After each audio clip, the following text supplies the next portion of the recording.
मंडळी, आताच्या पिढीला झाले तरी काय?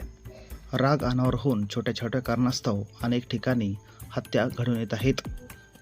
केवळ दूध का सांडवले या कारणास्तव एका क्रूरपतीने आपल्या 45 वर्षीय पत्नीस ठार केल्याची हृदयद्रावक घटना पूर्णा तालुक्यातील ताडकळस पोलीस ठाणे अंतर्गत येणाऱ्या बलसा खुर्द या गावामध्ये घडली आहे.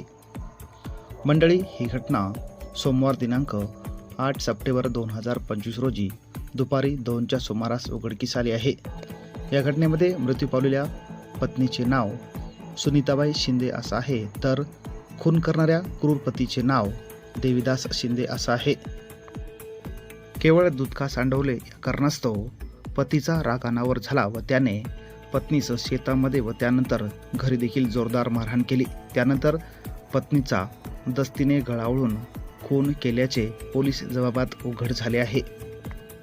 या प्रकरणी ताडकळस पोलीस ठाणे येथे आरोपी पतीविरुद्ध भारतीय न्यायदंड संहिता कलम 103(1) अंतर्गत खुनाचा गुन्हा दाखल करण्यात आला असून या घटनेचा पुढील तपास ताडकळस पोलीस ठाणे येथील पोलीस उपनिरीक्षक गजानन कोठेवाड हे करत आहेत.